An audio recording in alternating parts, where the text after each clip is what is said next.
Donc le président du Ghana décide de se passer des crédits du Fonds monétaire international. Sur quoi repose cette volonté, Benaouda Abdelrahim? Notre reprise économique va financer notre budget. C'est le raisonnement du président ghanéen Nana Akufo-Addo, élu fin 2016. Il a décidé de ne pas solliciter de renouvellement du programme du FMI qui arrive à échéance dans 2 mois. Devant le Parlement, il a dit sa détermination à assurer l'irréversibilité de la stabilité économique, de sorte à n'avoir, je cite, aucune raison de demander à nouveau l'aide de ce puissant organe mondial. Cet avocat de métier, ancien ministre des Affaires étrangères, considère que la croissance de son pays le permet dorénavant. D'après la Banque mondiale, elle sera la plus forte du continent africain cette année, devant celle de l'Éthiopie, pratiquement 8,5%. Et le gouvernement compte en faire bon usage pour combler le déficit, objectif 3% en 2019. Un expert d'un bureau d'analyse londonien explique que le Ghana dispose d'une économie plus diversifiée que beaucoup de ses pairs en Afrique. L'essor est d'abord dû à l'exploitation pétrolière depuis 2010, combiné à celui de 2 autres ressources, numéro 2 africain pour l'or et le cacao. Les investissements sont accrus vers le développement de l'agriculture vivrière et le chef de l'État s'est engagé à faire émerger une industrie manufacturière.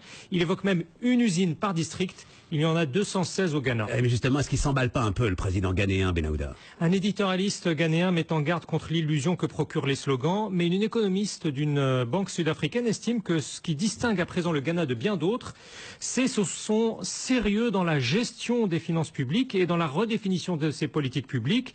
Ça permet d'abord de réduire considérablement l'inflation. La Banque centrale a pu dès lors baisser de façon accélérée les taux d'intérêt et le crédit à l'activité est en mesure de décoller sainement. Un professeur d'économie de l'université d'Accra redoute toutefois que sans l'aiguillon du FMI, à l'approche des élections de 2020, le gouvernement soit tenté de s'affranchir de cette discipline, malgré toutes les bonnes intentions initiales. Quelle est l'originalité essentielle du propos du président ghanéen? Par certains aspects, il peut rappeler celui du capitaine Thomas Sankara à la tête du Burkina Faso de 1983 jusqu'à son assassinat en 1987. Beaucoup en Afrique se souviennent de sa joute verbale avec son homologue François Mitterrand en l'accueillant à Ouagadougou un soir de novembre 1986. Celle de Nana Akufo-Addo avec Emmanuel Macron, il y a moins de 3 mois à Accra, pourrait passer à la postérité de la même façon.